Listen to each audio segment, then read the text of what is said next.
सिर झुका के 3 बार बंदी करता हूँ। बोलिए श्री सदगुरुदेव की जय। सदगुरु श्री कबीर साहब जी पुकार के समझाते हुए कहते हैं कि भाइयों, आज यदि मनुष्य तन पा करके और जड़ाध्यास यदि नहीं छूटा तो फिर जड़ के बंधन में बंध के और तीनों खानियों भटकना पड़ेगा। और मनुष्य जन्म भी पशु खानीय है, जब तक विवेक विचार न हो तब तक। विवेक विचार हो गया तब जानो कि ये मनुष्य खानी में हम आ गए, और विवेक विचार नहीं है तो मनुष्य खानी में नहीं, हम पशु खानी में ही है। कहने मात्र के लिए पशु वो मनुष्य खानी है, लेकिन है हम पशु। अंतर इतना है कि सामने 2 सींग और पीछे पूंछ नहीं है, और सारे कर्म पशुओं के। जो पशु कर रहा है भोजन भी पशु पाल लेता है ना, टट्टी पेशाब भी मनुष्य करे, वो पशु करे आता है। और बाल बच्चे भी बहुत सुंदर सुंदर पैदा कर लेता है, कितने अच्छे लगते हैं। छोटे छोटे होते हैं कुतिया के पिल्ला तो बहुत अच्छे लगते हैं। बंदर का बच्चा हो कितना अच्छा लगता है। छोटे बच्चे सब के लगते हैं, और कितने वो पैदा कर लेते हैं, कितने जानकार हैं, है ना। मनुष्य को तो पढ़ाया जाता है, वो बिना पढ़ाए ही मनुष्य खानी के उनके अंदर वो है संस्कार है। तो वहां पर जैसा मनुष्य यहाँ पर कारीगरी कर लेता है, और वैसा वह पशु पक्षी खाने में भी जाके कर लेता है। चिड़िया कितने सुंदर सुंदर अपने घोंसला बना लेती है। एक चिड़िया होती है दया नाम की, वो बहुत सुंदर घोंसला बनाती है, नीचे पालना भी बना देती है, उसके बच्चे को झूलते हैं। इसी प्रकार से मनुष्य कारीगरी तो खूब जानता है, यंत्र भी बना लेता है, लेकिन अपनी आदत नहीं सुधारता, अपने कर्मों को नहीं सुधारता, अच्छे बुरे का ज्ञान नहीं। इसलिए सदगुरुदेव को कहना पड़ा कि तू सब कुछ जान गया लेकिन अपने आप को नहीं जान पाया। तेने सारे कर्म किए लेकिन कर्मों को नहीं सुधार पाया। तो क्या किया? खान पान नहीं सुधार सका, उठन बैठन नहीं सुधार सका। जल में थूके जल में मूते, ऐसो बनो अज्ञानी रे। गंदगी करे दिन रात बावरे, छोड़े नहीं शैतानी रे। ये मूर्ख की पहचान है कि जल में थूकेगा, जल में पेशाब करेगा, जहाँ अच्छी जगह हुई वहां पर टट्टी पेशाब जाकर के कर देगा। सदगुरु श्री कबीर साहब जी का जो निर्णय सत्य का है, किसी का अपमान करने का नहीं, किसी को गाली देने का नहीं। एक नकली कबीरपंथी भी हो गया था, तो एक महादेव की पिंडी बनाई किसी ने, लिंग शिवलिंग, और वहां पीपल का झाड़ था, नल भी था, लोग पानी पीते थे, बैठते थे। वो मूर्ख गया वहां पर टट्टी करे आया। अब जाए कहते महादेव क्या सोता है? कुछ नहीं, इसमें कोई शक्ति थोड़ी है, मैं तो वहां टट्टी करे आया। एक पार की संत को बताया, उनके बावरे ये कबीर साहब का ज्ञान नहीं है। अरे कहीं राम की मूर्ति हो, श्याम की मूर्ति हो, या महादेव शिवलिंग हो, वहां पर टट्टी पेशाब कर देना, ये तो पशुओं का काम है, तो पशु है। पूजने वालों के अंदर जड़ाध्यास बढ़ता है, श्रद्धा भाव भक्ति इसमें रहती है तो जड़ाध्यास ही हो जाता है। और ऐसी जगह पे टट्टी पेशाब करे आवे तो पशु है, वो मनुष्य नहीं है। वहां लोग आते हैं, बैठते हैं, पानी पीते हैं, है ना। और जड़ाध्यासी लोग तो श्रद्धा पूर्वक वहां पर जल भी चढ़ाते हैं, और उनकी जैसी करनी तैसी भरनी।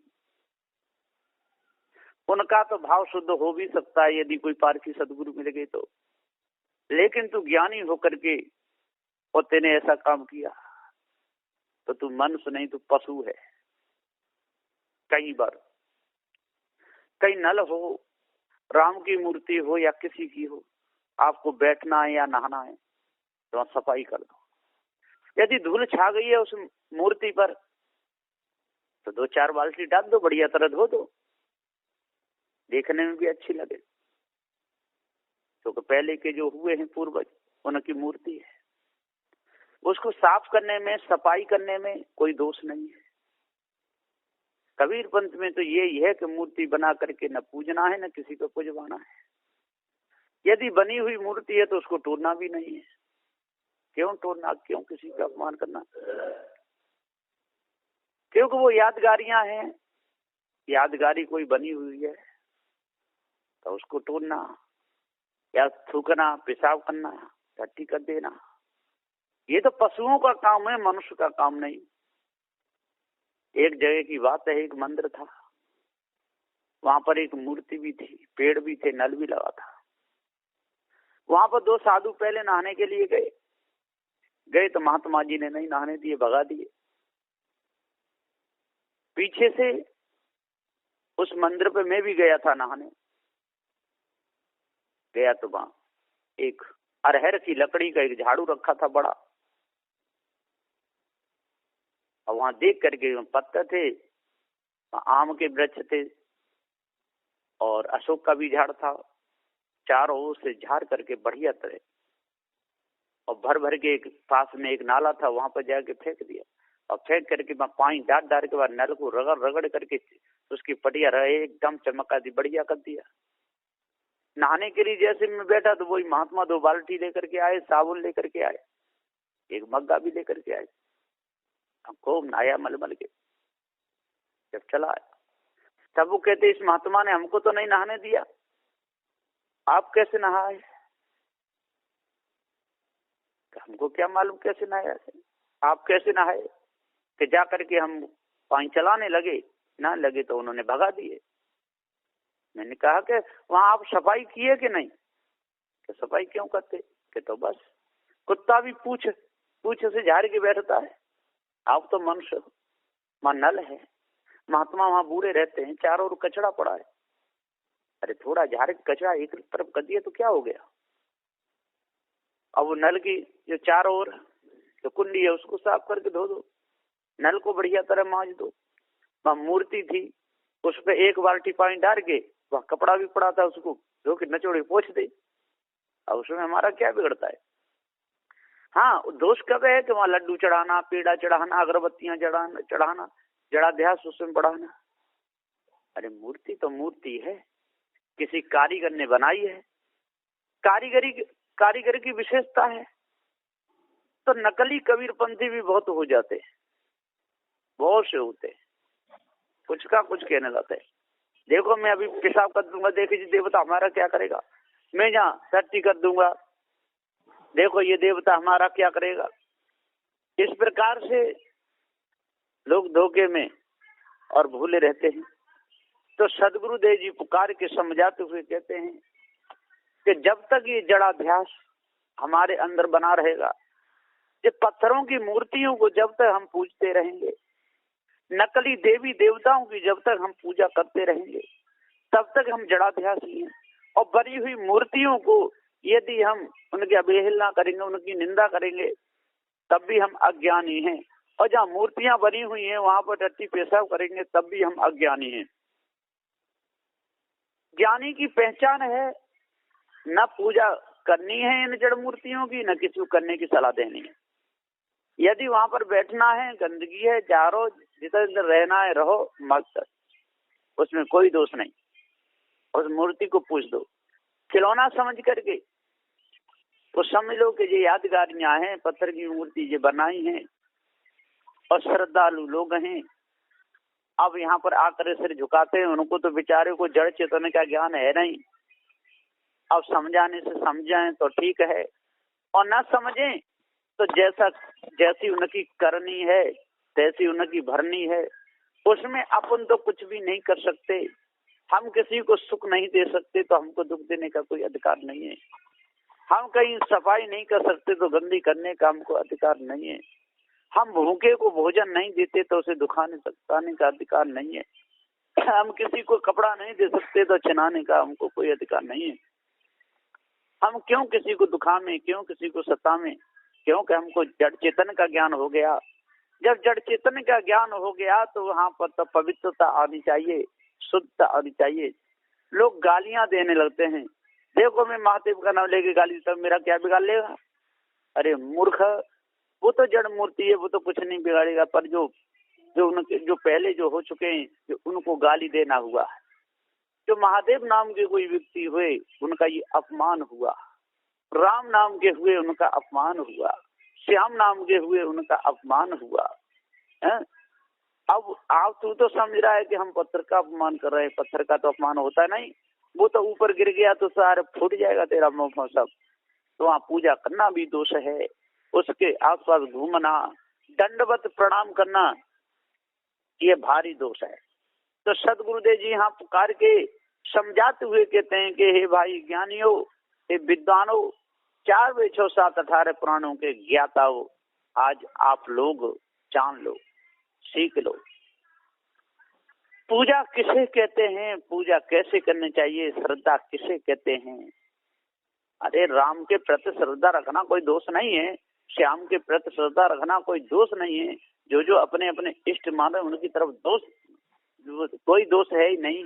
लेकिन आप ऐसा मान ले तो वो तो निर्गुण थे, वो निराकार थे, वो आगम थे, वो अपार थे, वो सब को ऊपर से देख रहे हैं, अभी बैठे हुए ये कर रहे, नहीं, यही भूल है।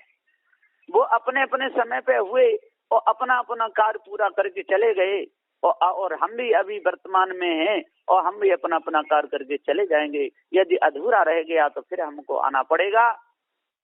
कभी भी जड़ाध्यास नहीं मिटा अनादि काल से, और आज भी यदि नहीं मिटाया तो फिर हमारा काम अधूरा ही रह जाएगा। तो ये सज्जनों, कितना अच्छा हमको ये मनुष्य जन्म मिला है। इस मनुष्य जन्म को पा करके हम जड़ाध्यास में फंसे हुए हैं, हम भूल में फंसे हुए हैं। ये भूल हमको बार बार रुलाती है, और भूल ही हंसाती है और भूल ही रुलाती है। ये भी देख लो, हंसाना रुलाना ये भूल का काम है। और यदि हम आज इस भूल को अपने अंदर से त्याग दें तो हंसेंगे तो भावपूर्वक, और रोएंगे तो भावपूर्वक। जब हमको महापुरुषों की याद आएगी, उनके बोली वचनों तो हंसी आएगी, और जब वर्तमान में रहने की उनको याद आएगी तब हमारे आंख से आंसू आएंगे। और रोना और हंसना भूल का भी है। भूल क्या है? जैसे बच्चा पैदा हुआ, एक तो हमने भूल करी, विवाह शादी किए, विषय वासनाओं में फंसे, फिर बच्चा पैदा किया तो इतने हंसे कि खुशी का ठिकाना नहीं रहा। और काऊ कदर से यदि वो बच्चा मर गया तो इतना रोए कि सिर भी खोल लिए। ये सब भूल का ही कारण है। तो सदगुरुदेव जी भूल मिटाते हैं, सत्य का उपदेश देते हैं, जड़ चेतन का ज्ञान कराते हैं। यदि जड़ चेतन का ज्ञान आज यदि हमको पूरा नहीं हुआ तो बार हम रोते रहेंगे और हंसते भी रहेंगे। आपने देखे होंगे, हाथी को देखा होगा, कैसी उसको परेशानी सहन करनी पड़ती है, अंकुश की मार सहन करनी पड़ती है। घोड़ा देखा होगा, घोड़े की मार सहन करनी पड़ती है, मुख में लगाम पड़ी रहती है, पैरों में नाल ठोंके जाते हैं, किस प्रकार से दुर्दशा होती है। भैंसों को देखा होगा, गाय को देखा होगा, जितने भी पशु हैं, बंदर को देखा हुआ, कितनी बड़ी परेशानी। भालू को देखा होगा, उसको तो तालू को फोड़ देते हैं, है ना। बंदर को दर दर नचाते हैं, ऊंट के नकेल डाल देते हैं, बहुत परेशानी होती है। इसी प्रकार से मनुष्य जन्म में आकर के ये नकेले पड़ी हुई हैं, देवी देवताओं की, तंत्र मंत्र की, जादू टोना की, हवन होम की, जड़ाध्यास की, पत्थर पूजा की, ये सारी नकेल पड़ी हुई हैं। अब इस नकेल से हम बड़े परेशान हैं, लेकिन हम उसको समझना नहीं चाहते, नकेल को निकलवाना नहीं चाहते। बार की सदगुरुदेव निकालते हैं तो हमको बहुत बुरा लगता है। तो सज्जनों, आज कितना अच्छा हमको समय मिला है। ऐसे सुंदर समय को यदि आप धोखे में खो दोगे, विषय विकारों में खो दोगे, झूठ परपंच में खो दोगे, बेईमानी धर्मारी में खो दोगे, हत लपोकोरी में खो दोगे, यदि वाग के गुलाम बन करके, शब्दों के गुलाम बन करके और रट करके यदि अपना समय खो दिया तो मनुष्य जन्म पाने का हमको कोई लाभ नहीं मिला। तो बंधुओं, अच्छे प्रकार से अपने आप को समझो और मत किसी का अपमान करो, मत किसी की हानि करो, मत किसी को गाली दो।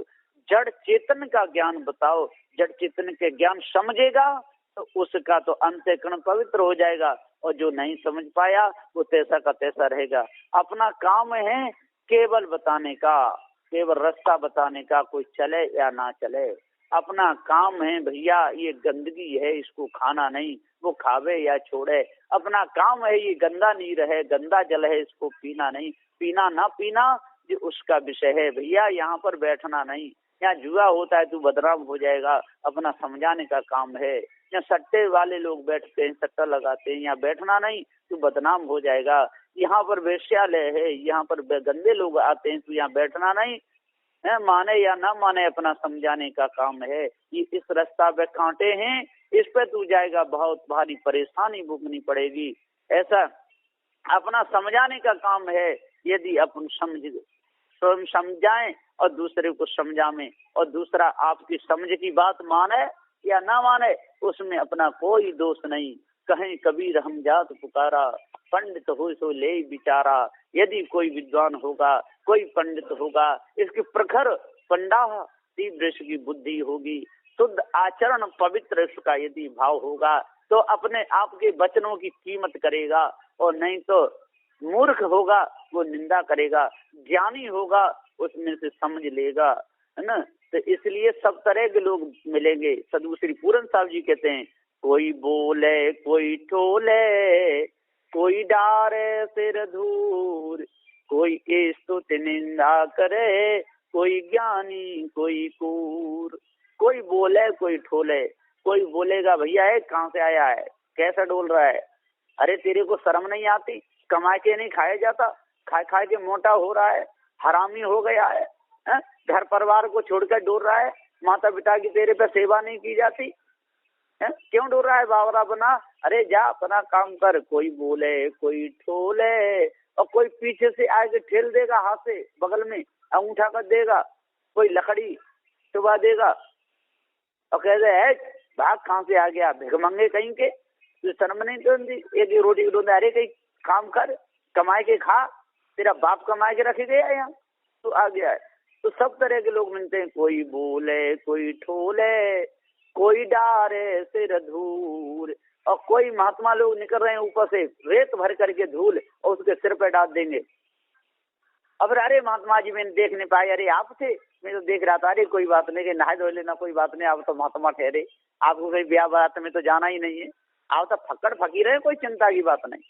तो कोई बोले कोई ठोले, कोई डारे सिर धूल, कोई स्तुति निंदा करे, कोई ज्ञानी कोई कूर। कोई स्तुति करते हैं, कोई वंदना करते हैं, ऊंचे आसनों पर बैठाते हैं, गले में फूल डालते हैं, फूल हाथों पर चढ़ाते हैं, भेंट विदाई चढ़ाते हैं, लेट लेट करके और दंडवत प्रणाम करते हैं। तो कोई स्तुति निंदा करे और कोई निंदा करते हैं कि देखो कैसे खाए खाए के भैंसा पर रहे हैं, और देखो कितना इन पर पैसा चढ़ता है, कितने पैसे वाले हो गए। तो कोई बोले कोई ठोले, कोई डारे सिर धूल, कोई स्तुति निंदा करे, कोई ज्ञानी कोई कूर। और कोई ज्ञानी है, ज्ञान की बात पूछते हैं, ज्ञान बोध विचार से चलते हैं, स्वयं ज्ञानी है, दूसरों को ज्ञान की चर्चा करते हैं, यहाँ सत्संग होता है सत्संग सुनते हैं, अपनी कहते हैं, दूसरे की सुनते हैं, जो निर्णय में जो ठहरती है बात उसको मान लेते हैं, उसके अनुसार चलते हैं। तो सदगुरुदेव जी पुकार के समझाते हुए कहते हैं, और कोई ज्ञानी कोई कूर, और कूर कहते हैं लंपट चोर बदमाश लफंगे, दूसरों को दुख देने वाले, कुत्ते जैसी पशु जैसी उनकी आदत, जहाँ बैठते हैं जहाँ खाते हैं वहीं पर छेद करते हैं, जहाँ पर जाते हैं आते हैं उन्हीं की बहन बेटियों को तकते हैं, बुरी नजर से देखते हैं, धन को देख करके और चोरी भी कर लेते हैं, विचार में भी फंस जाते हैं, उनसे सीधे कर्म करते हैं, बड़े बदमाश हटके हटीले ऐसे लोग होते हैं, उनको कूर कहा जाता है। तो सदगुरुदेव जी यहाँ पुकार के समझाते हुए कहते हैं कि हे भाई विद्वानों ज्ञानियों, आज यदि आप लोगों का मन यदि पवित्र हो गया, मन जन्म में आके तो ठीक है, और नहीं तो पशु पक्षी उस मंजखानी में जा करके आपको अगणित दुख भोगना पड़ेगा, और वो दुख इतना विशाल रूप धारण करेगा कि मानो लाखों बिच्छुओं ने एक साथ डंक मारा हो, मानो पूरे सारे संसार के पहाड़ हमारे ऊपर टूट पड़े हों, इतना विशाल दुख होगा। तो सदगुरुदेव जी पुकार के समझाते हुए कहते हैं कि आज यदि वर्तमान में हमको पार ज्ञान हो गया, आज हमारा जड़ाध्यास मिट गया, आज हमारा खान पान सुधर गया, आज हमारे यदि वाणी विचार सुधर गए तो हमारी गति अच्छी होगी, और नहीं तो हमारी बहुत बुरी गति होने वाली है। मानो इतनी बुरी गति होगी जिस प्रकार से खाल खींची जाती है ना, खाल इसी प्रकार से खाल खींचेगी तो सारे संसार जितने भी हैं ये सब के सब कीड़े बन करके और हमारे मांस को नोच नोच करके खा जाते हैं। विवेक विचार का इसमें अनन होता है। चोरी हिंसा विचार में फंस करके, ईर्ष्या क्रोध मान छल में फंस करके, गाली निंदा झूठ में फंस करके पूरी दशा बिगड़ जाती है। और सत्य विचार शील दया धैर्य विवेक वैराग्य गुरु भक्ति ये हमारे अंदर नहीं आ पाती, इसलिए हम दर पर ठोकर खाते हैं, है ना। बार बार जन्मना और मरना होता है। और पार की सदगुरु देव की बात मान करके आज यदि जड़ देहात को मिटा दें तो सभी प्रकार के दुखों से हम बच सकते हैं। बचे नहीं बचनों के साथ में मैं अपनी वाणी को विराम देता हूँ। बोलिए श्री सदगुरुदेव की जय।